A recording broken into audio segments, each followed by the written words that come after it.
In this session, we will try to analyze the essay A Sentimental Journey by Ivor Browne, prescribed for the students of BA Part 3, English Literature, Paper 2. A Sentimental Journey. A journey is a means of travel that can be physical, imaginative, or inner. Journeys can offer new insights, experiences, and enlightenment. However, journeys involve obstacles and challenges that need to be overcome before these goals can be reached. Often, are taken to escape the real world and deal with problems. But it is how the individual deals with the experiences that defines their journey and who they are. Ivor Browne was a well-known journalist who is best known for his works in literature and language. He was probably particularly interested in drama, that too Shakespearean drama. A journey that is full of emotions and feelings due to one's attachment to a place can be said to be sentimental. When you recall something in a sentimental way, in other words, when you have a sentimental recollection of something.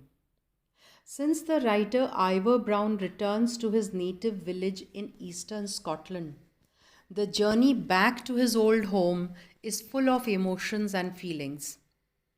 In this sense, the title of the essay is perfectly suitable.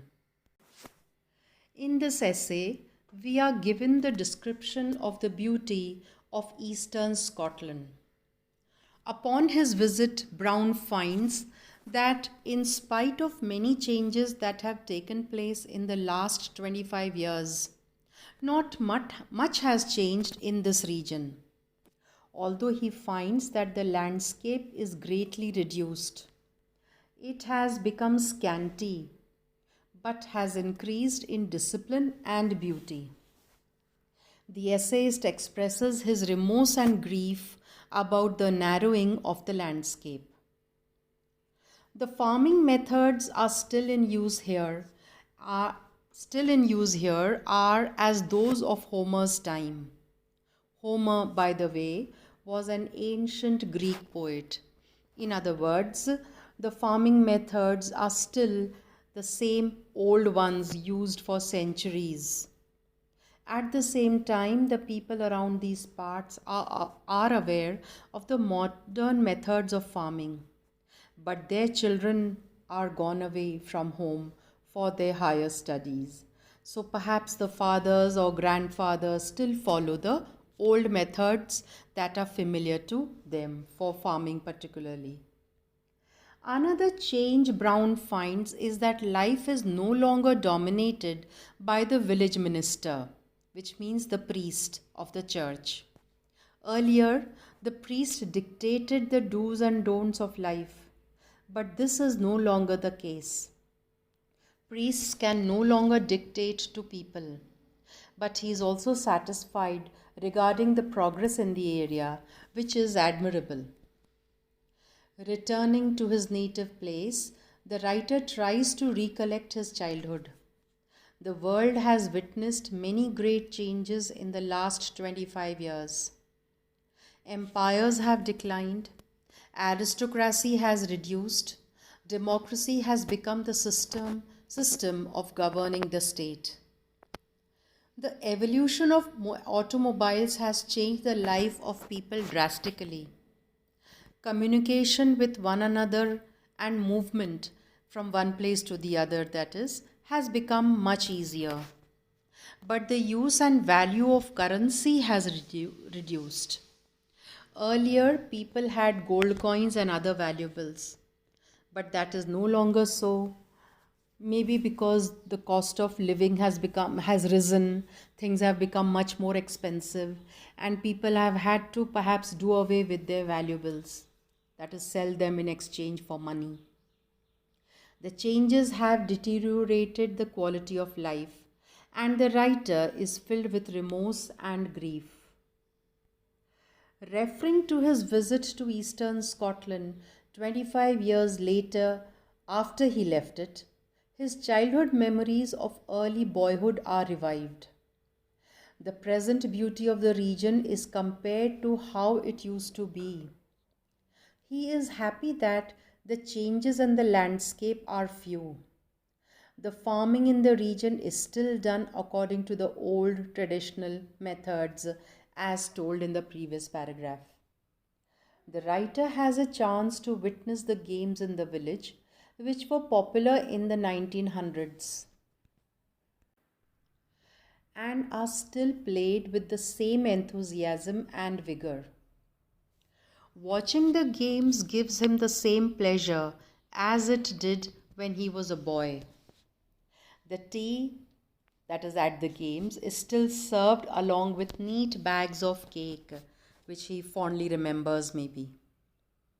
There are many changes, but he laments over the diminished landscape which used to look like paradise, that is when he was a boy. We have to remember that urbanization has encroached upon nature and that part of remote Scotland was also not spared. This is a great setback to him. The landscape of his childhood that used to be sprawling, that is spread far and wide, is now looking shrunk in size. In other words, it is reduced in size. The gardens too are no longer as spacious. There used to be a sense of awe about the wilderness, that is the wildness of the jungle, etc., around the village, which was dark and forbidding, particularly to a young boy. But now that mysteriousness is lost. The reduction in size of things has taken away the beauty of the place. It has been reduced to 1 inch to a mile on the map. In spite of this reduction in size, there is a sense of satisfaction that the beauty of the region is still intact and as appealing. The writer has a sense of grief over the life of the gamekeeper, that is, over the changed life of the gamekeeper. And a gamekeeper is a person who is responsible for private land where people hunt animals and birds, planning and organizing shoots, fishing parties, etc. Now he is compelled to take another job. He runs a small corner shop selling sweets to young schoolboys. Progress is not good for him. For the small boy, the huge fishermen were rough but friendly, and he had no fear of violence from them. Scout camps were also organized on the land. All these are memories that the writer is reviving now. Quantity has gone, but happily, the quality of things still remained. He admires the fitness of things and notices that the shaping of the houses is in fitness to the landscape, and he is satisfied. The writer concludes that there are many benefits of growing up. Imagination in childhood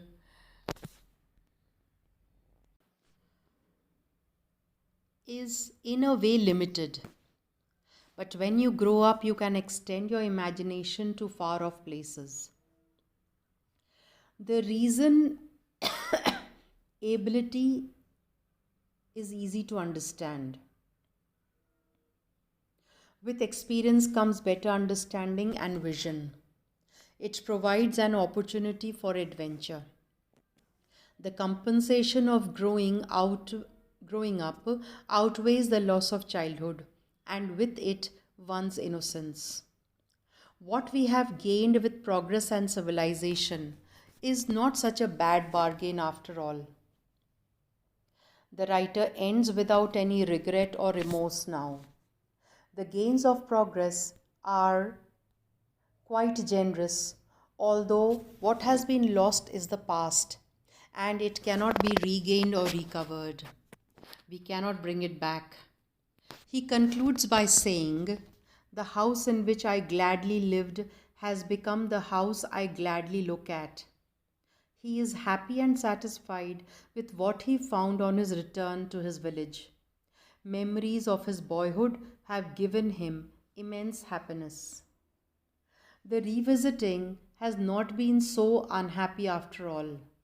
Progress has outweighed the losses of the old order. That's all for this session. Thank you.